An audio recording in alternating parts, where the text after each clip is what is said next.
Assalamualaikum warahmatullahi wabarakatuh. Saya Febriana Insya Putri akan mempresentasikan tugas klimatologi mengenai perubahan iklim pada perikanan. Sebelum saya mempresentasikan, saya akan memperkenalkan anggota dari kelompok kami. Yang pertama ada Purwiningsi NPM 20108011072. Kedua ada Adnan Rafiqul Lutfi NPM 20108011075. Yang ketiga ada saya sendiri Febriana Aisyah Putri NPM 20108011082. Dan yang keempat ada Maulin Nilnal Muna dengan NPM 20108011084. Pendahuluan. Perubahan iklim adalah perubahan pola dan intensitas unsur iklim dalam periode waktu yang sangat lama. Bentuk perubahan berkaitan dengan perubahan kebiasaan cuaca atau perubahan persebaran kejadian cuaca. Penyebab utama terjadinya perubahan iklim yaitu pemanasan global. Efek perubahan iklim pada perikanan. Ada beberapa dampak. Yang pertama, dampak dari mitigasi dan adaptasi perubahan iklim. Semua tindakan yang terkait dengan perubahan iklim harus dalam konteks ketahanan pangan dan pembangunan ekonomi. Kedua, perikanan memiliki peran besar dalam ketahanan pangan dan gizi tingkat kontribusi ikan. Selanjutnya yaitu dampak iklim fisik pada perubahan iklim. Yang pertama, perubahan biofisik dari gas rumah kaca melalui arus laut. 2. Kenaikan permukaan laut.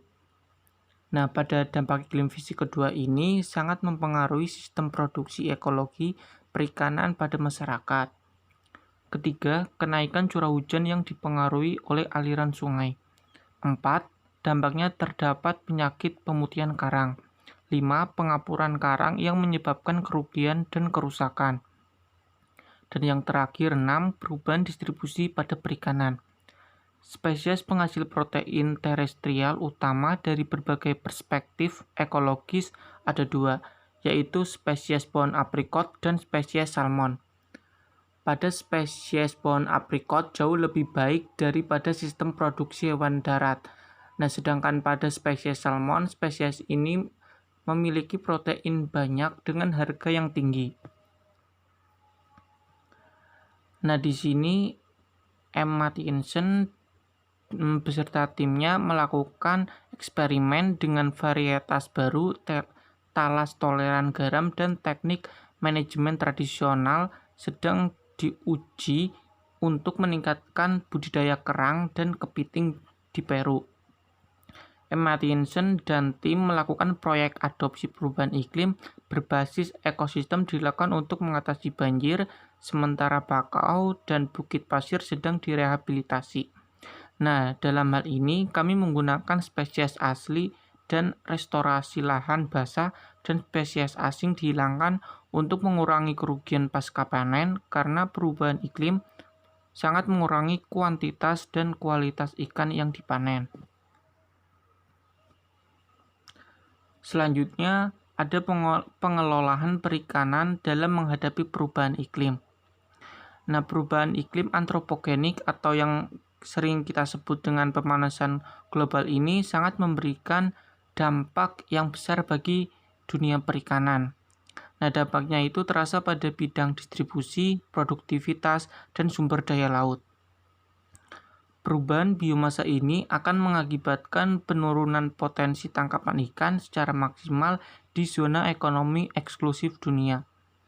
Pada tahun 2050, angka ini memungkinkan bisa berada di 2,8 sampai 5,3% di bawah mitigasi yang kuat dan 7 sampai 12,1% jika bisnis seperti biasa.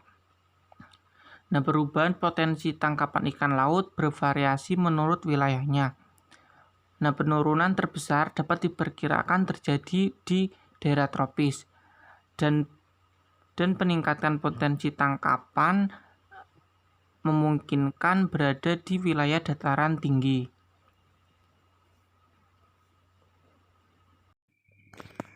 Kemudian, tantangan yang dihadapi antara lain kenaikan suhu air, perubahan debit, spesies invasif, patogen, dan persaingan air dengan sektor lain. Indikator menunjukkan bahwa jumlah dan intensitas kejadian ekstrim juga meningkat di beberapa daerah. Hal ini telah dikaitkan dengan perubahan iklim antropogenik.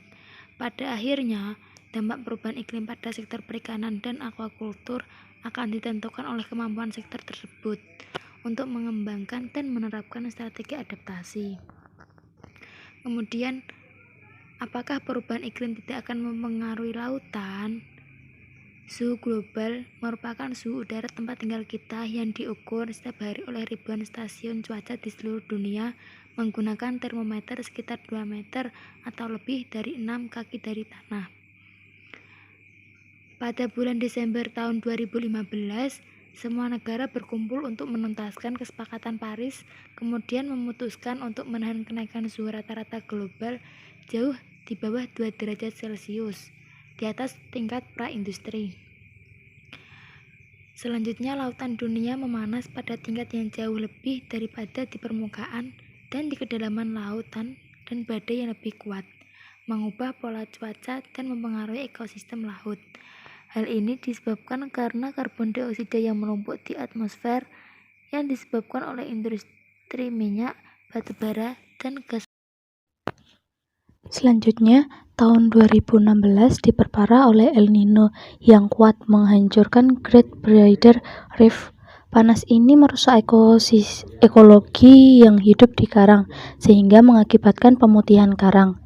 Jika dunia memenuhi target 2 derajat Celcius yang ditetapkan oleh Perjanjian Paris, akan berpengaruh sebagian kecil dari terumbu karang dunia yang menyimpan 25% spesies laut, diperkirakan akan bertahan hidup pada akhir abad ini. Selanjutnya, suhu yang lebih hangat akan meningkatkan risiko penyakit di berbagai jenis karang ikan dan bahkan mamalia laut seperti anjing laut dan lumba-lumba. Pergeseran kutub 100 km atau lebih dari 60 mil per dekade untuk zooplankton dan lebih dari 400 km itu 250 mil per dekade untuk fitoplankton, berdasarkan Nasional Amerika Serikat. Perubahan ini akan mengubah distribusi dan kelimpahan dan produktivitas banyak spesies laut. Selanjutnya yaitu kesimpulan.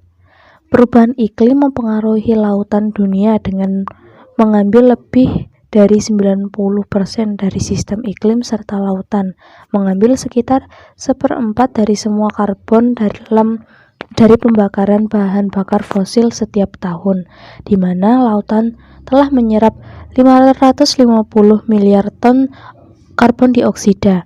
Hal ini menurunkan tingkat pH laut sehingga membuatnya lebih asam. Pengasaman ini mempersulit fitoplankton dalam pembentukan dasar rantai makanan dan mempersulit terbentuknya cangkang dan karang karena mengurangi jumlah kalsium karbonat di dalam air mineral.